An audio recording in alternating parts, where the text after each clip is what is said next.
வணக்கம். பிப்ரவரி 8, 9, 2026 தேதிகளுக்கான நடப்பு நிகழ்வுகளை நாம ஆழமா பார்க்க போறோம்.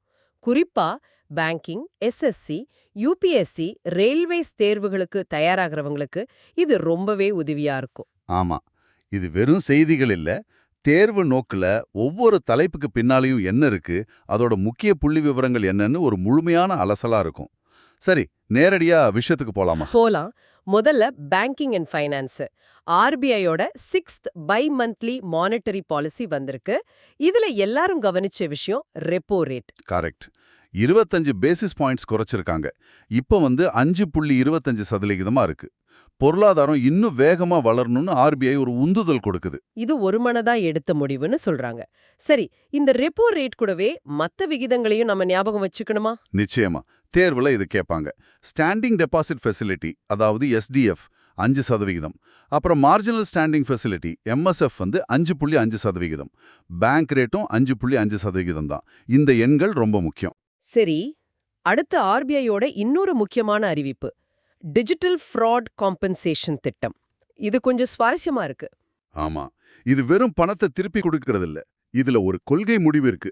50,000 ரூபாய்க்கு குறைவான மோசடிகள்ல பாதிக்கப்பட்டவங்களுக்கு 25,000 ரூபாய் வரைக்கும் ஒரு முறை இழப்பீடு கிடைக்கும். ஆனா இதுல அந்த இழப்பீடு பகிரப்படுற விதம் தான் கொஞ்சம் வித்தியாசமா இருக்கு. ஆமா. அதுதான் இதுல முக்கியம். மொத்த இழப்புல 70% ஆர்பிஐ கொடுக்கும், அவங்களோட டிஇஎஃப் கார்பஸ்ல இருந்து. 15% சம்பந்தப்பட்ட வங்கியும், மீதி 15% வாடிக்கையாளரும் ஏத்துக்கணும். ஒரு நிமிஷம். வாடிக்கையாளர் ஏன் 15% ஏத்துக்கணும்? பணம் போனதே அவங்களுக்கு தானே நஷ்டம். நல்ல கேள்வி. இது ஒரு விழிப்புணர்வுக்கான ஒரு முயற்சி. நாங்க உங்களை பாதுகாக்கிறோம், ஆனா நீங்களும் கொஞ்சம் கவனமா இருக்கணும் அப்படின்னு ஆர்பிஐ சொல்ற மாதிரி. டிஇஎஃப் ஃபண்டுனா depositors education and awareness fund. அதுல கிட்டத்தட்ட 85,000 கோடி இருக்கு. ஓ, அப்போ இது ஒரு ஜாயிண்ட் ரெஸ்பான்சிபிலிட்டி மாதிரி. அருமை. அடுத்து மிஷன் சாக்ஷம். இது அர்பன் கோஆபரேட்டிவ் பேங்க்ஸ்க்கான திட்டமா? ஆமா. யூசிபிகளோட திறன் மேம்பாட்டுக்கான திட்டம். இலக்கு 40 லட்சம் பங்கேற்பாளர்கள். இது கூடவே ஸ்டாட்டிக் ஜிகேவை ஞாபகம் வச்சுக்கோங்க. ஆர்பிஐ ஏப்ரல் 1, 1935 ஆரம்பிச்சாங்க. தலைமையகம் மும்பை. இப்போதைய கவர்னர் சஞ்சய் மல்ஹோத்ரா. அடுத்து கடன் மற்றும் கையகப்படுத்துதல். எம்எஸ்எம்இ துறைக்கு ஒரு பெரிய செய்தி. பிஎம்எம்ஐ திட்டத்துல கொலாட்ரல் ஃப்ரீ கடன் வரம்பு 20 லட்சமா ஆகிருக்கு. இது இரட்டிப்பாக்கப்பட்டிருக்கே. மிகப்பெரிய மாற்றம் இது. சிறு நடுத்தர தொழில்களுக்கு இது ஒரு வரப்பிரசாதம். இந்த புதிய வரம்போட பிஎம்எம்ஐயோட பிரிவுகளையும் நாம தெரிஞ்சுக்கணும். சொல்லுங்க. ஷிஷு 50,000 வரைக்கும், கிஷோர் 5 லட்சம் வரைக்கும், தருண் 5 லட்சத்து 10 லட்சம் வரைக்கும். இப்போ புதுசா தருண் பிளஸ்னு ஒரு பிரிவு கொண்டு வந்திருக்கிறாங்க. அதுதான் 10 லட்சத்திலிருந்து 20 லட்சம் வரை. அருமை. அடுத்து எஃபிஐ இன் மார்க்கெட்ஸ் வாலண்டரி ரிட்டென்ஷன் ரூட், அதாவது விஆர்ஆர்ல 2.5 கோடி ரூபாய் வரம்ப நீக்கி இருக்காங்க. இது எதனால? இது வெளிநாட்டு முதலீட்டாளர்களுக்கு ஒரு திறந்த அழைப்பு மாதிரி. இந்தியாவோட கடன் சந்தைகள்ல நீங்க நீண்ட காலத்துக்கு முதலீடு செய்யலாம், வரம்பு எதுவும் இல்ல அப்படின்னு சொல்றாங்க. இது நம்ம பொருளாதாரத்தின் மேல இருக்கிற நம்பிக்கையை காட்டுது. இதோட தொடர்ச்சியா கோட்டக் மஹிந்திரா பேங்க் ஒரு புது விஷயத்த செஞ்சிருக்கே. ஆமா. இந்தியாவோட முதல் முழுமையான டிஜிட்டல் எஃபிஐ லைசன்ஸை செபி சிஐஎஃப் போர்ட்டல் மூலமா கொடுத்திருக்காங்க. இது முதலீடு பண்றதை இன்னும் சுலபமாக்கும். கார்ப்பரேட் அக்விசிஷன்ஸ்ல ஃபெடரல் பேங்கோட 9.99% பங்குகளை பிளாக்ஸ்டோன் வாங்க ஆர்பிஐ ஓகே சொல்லியிருக்கு. ஸ்டாட்டிக் ஜிகேவும் இதுல இருக்கு. பிஎம்எம்ஒய் ஏப்ரல் 8, 2015 தொடங்கப்பட்டது. ஃபெடரல் பேங்கோட தலைமையகம் கேரளால ஆலுவா. கரெக்ட். சரி, அடுத்த பகுதிக்கு போலாம். பொருளாதாரம், வர்த்தகம் மற்றும் தொழில். இந்தியா அமெரிக்கா நடுவுல ஒரு இன்டரிம் ட்ரேட் அக்ரிமெண்ட். இதுல நமக்கு என்ன லாபம்? இது ஒரு கிவ் அண்ட் டேக் கொள்கை மாதிரி. நாம சில தொழில் பொருட்களோட வரிகளை குறைச்சிருக்கோம். ஆனா அதே சமயம் அமெரிக்கா நம்ம ஜவுரி, தோல், பிளாஸ்டிக் பொருட்கள் மேல 18% பரஸ்பர வரி விதிச்சிருக்கு. என்னது, 18%?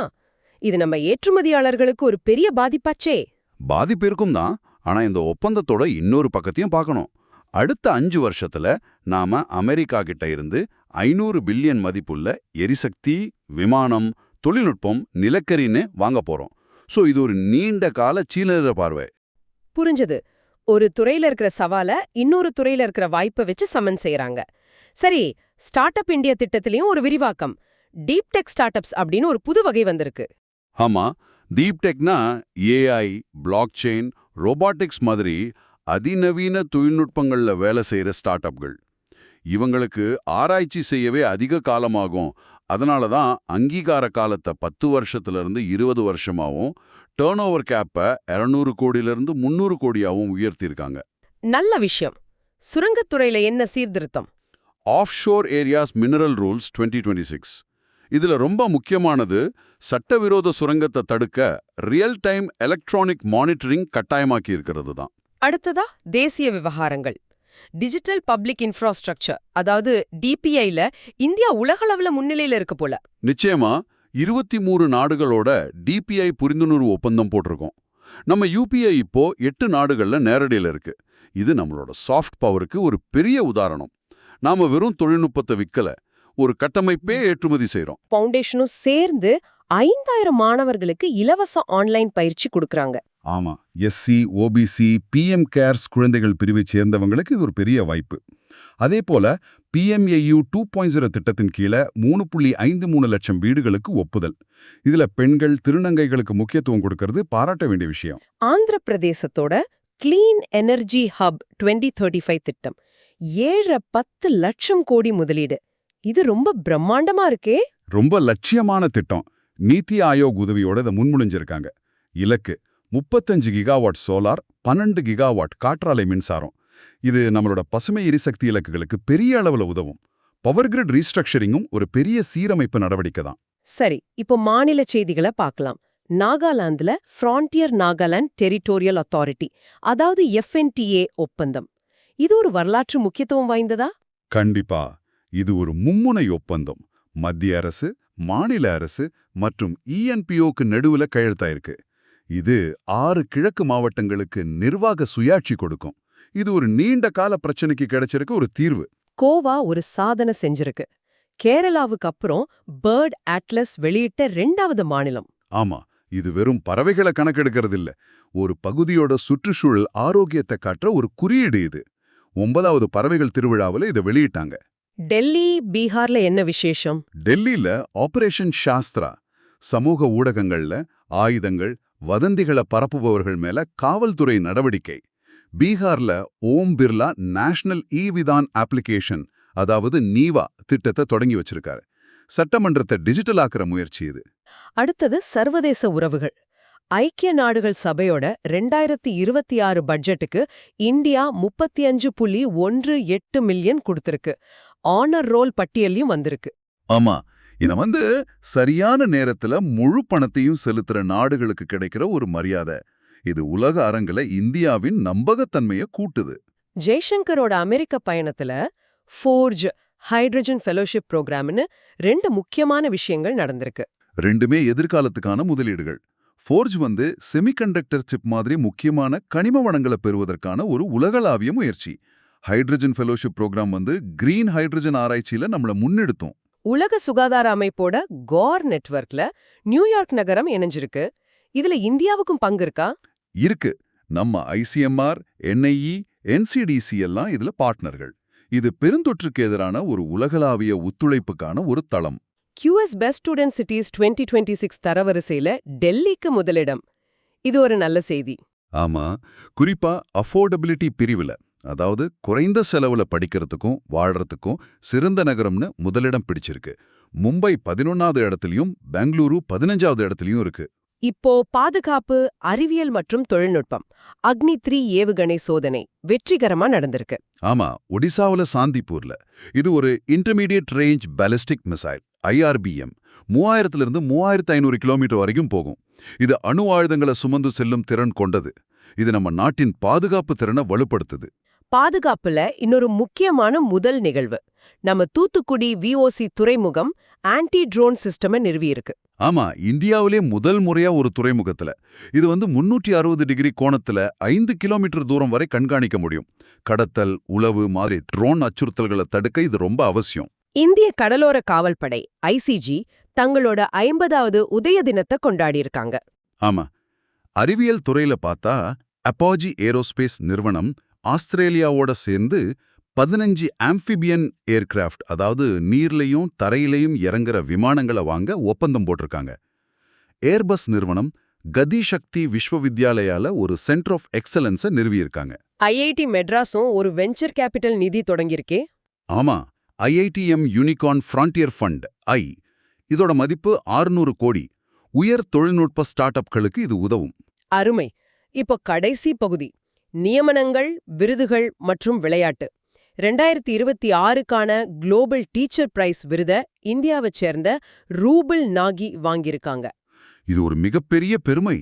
அவங்களோட லிவிங் வால்ஸ் கற்றல் மாதிரிக்கு $1 மில்லியன் பரிசு துபாயில கொடுத்திருக்காங்க. நியமனங்கள்ல கென்டாகான் டொயோட்டாவோட சிஇஓவாகவும் சொராயா அகாயி IOCயோட முதல் ஈரானிய பெண் உறுப்பினராகவும் தேர்ந்தெடுக்கப்பட்டிருக்காங்க.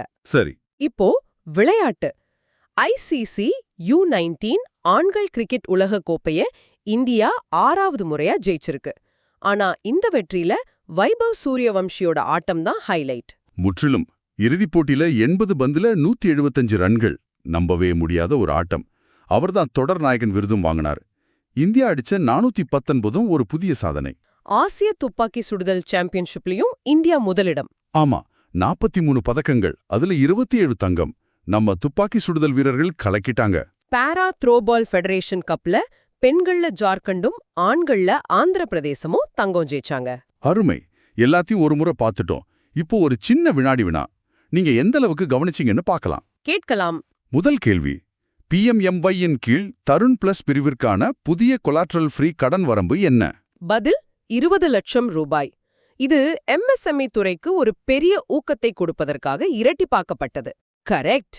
இரண்டாவது கேள்வி, மேம்பட்ட ஆன்டி ட்ரோன் சிஸ்டமை நிறுவிய முதல் இந்தியா துறைமுகம் எது? அது நம்ம தூத்துக்குடியில இருக்கிற VO சிதம்பரனார் போர்ட். கேள்வி 3, இந்தியா அமெரிக்கா இடைக்கால வர்த்தக ஒப்பந்தத்தின் கீழ் அமெரிக்கா விதித்த பரஸ்பர வரி விகிதம் என்ன? பதில் 18%. அருமை. கேள்வி 4, 2026ஆம் ஆண்டுக்கான குளோபல் டீச்சர் பிரைஸை வென்றவர் யார்? நம்ம இந்தியாவைச் சேர்ந்த ரூபல் நாகி. அவங்களோட லிவிங் வால்ஸ் முயற்சிக்கு. கேள்வி 5, ஃப்ரான்டியர் நாகாலாந்து டெரிட்டோரியல் அத்தாரிட்டியை உருவாக்க எந்த மாநிலம் மும்முனை ஒப்பந்தத்தில் கையெழுத்திட்டது? நாகாலாந்து, அதோட கிழக்கு மாவட்டங்களுக்காக. சூப்பர். கடைசி கேள்வி, U19 உலகக்கோப்பை இறுதிப் போட்டியில வைபவ் சூரியவன்ஷி எவ்வளவு ரன்கள் அடிச்சார்? அவர் அடிச்சது 175 ரன்கள். அதுவும் வெறும் 80 பந்துகள்ல. ஒரு உலக சாதனை. பிரமாதம். இன்றைய முக்கிய நிகழ்வுகளை நாம விரிவாக பார்த்தோம். இந்த தகவல்கள் உங்க தேர்வுகளுக்கு ரொம்பவே பயனுள்ளதா இருக்கும்னு நம்புறோம். இது மாதிரி தொடர்ச்சியான அப்டேட்ஸ்க்கு எங்களோட டெலிகிராம் சேனலை ஃபாலோ பண்ணுங்க. லிங்க் டிஸ்கிரிப்ஷன்ல இருக்கு. நாம இன்னைக்கு பேசின எல்லா விஷயங்களையும் ஒரு பொதுவான விஷயத்தை நீங்க கவனிச்சிங்களா? ஒரு தாகா மாதிரி எல்லாவற்றையும் இணைக்குது. நம்ம துறைமுகத்துக்கான ஆன்டி ட்ரோன் சிஸ்டம் ஆகட்டும், உலகத்துக்கே நாம கொடுக்கிற DPI ஆகட்டும், நம்ம ஸ்டார்ட் அப்களான டீப் டெக் கொள்கையா இருக்கட்டும். இந்தியா ஒரு சேவை நாடா இருந்ததிலிருந்து தனக்கான தீர்வுகளை தானே உருவாக்கி உலகத்துக்கே தரத்தை நிர்ணயிக்கிற ஒரு தயாரிப்பு நாடா மாறிட்டு வருது. நீங்க படிக்கும்போது இந்த நிகழ்வுகளை தனித்தனியா பார்க்காம இந்த பெரிய கண்ணோட்டத்துல இணைச்சு பாருங்க. உங்க புரிதல் இன்னும் ஆழமாகும்.